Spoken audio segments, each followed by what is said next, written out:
Voilà à quoi ressemblait la route Kambouaro-Matanda.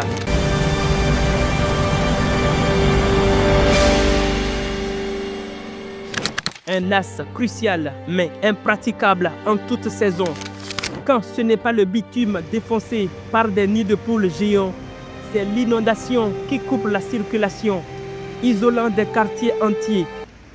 Un véritable calvaire pour les usagers.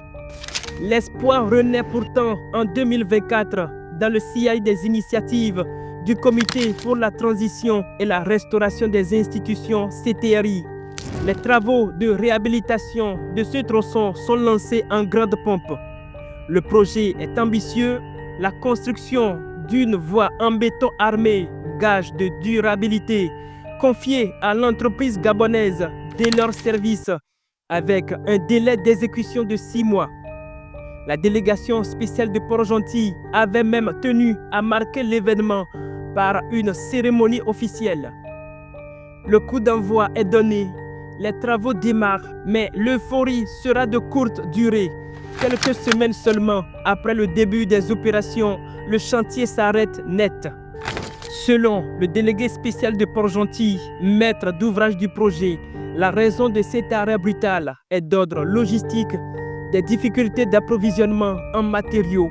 Les chantiers ont commencé, qu'on aille voir du côté de Soko TP, en allant vers le cimetière municipal, le Lazaret, les gens voient bien que les chantiers n'ont pas été arrêtés.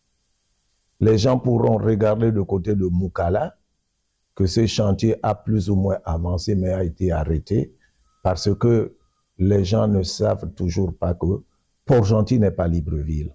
Pour avoir, par exemple, de la latérite, nous devons faire près de 300 km par voie fluviale.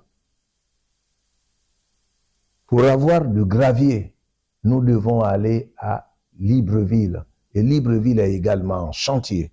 Un an plus tard, le constat sur le terrain est amer. Ce tronçon qui traverse le cœur du 4e arrondissement n'est plus qu'une simple cicatrice ouverte dans le paysage urbain. L'ouvrage est à l'abandon. Tu marches dans l'eau pourquoi? Parce que la route n'est pas encore arrangée. Le président de la transition, c'est le président actuel qui a été élu démocratiquement. Il a donné un budget pour la commune de Port-Gentil. Maintenant que ceux-là qui ont pris de l'argent, qui viennent terminer les travaux qui sont entamés, en un mot. Bon, nous avons des enfants qui vont à l'école, les cadres même traînent partout. Bon, en fait, je ne sais pas, il faut réellement un assainissement de la ville. Voyez-vous même, ici nous sommes dans la zone du marché de Moukala. Voyez-vous même, dans quel état la ville se trouve. Et puis quoi, nous sommes dans une capitale quand même économique, quand même du Gabon quand même. Ce samedi 6 décembre 2025, la mairie de Port-Gentil connaîtra un tournant.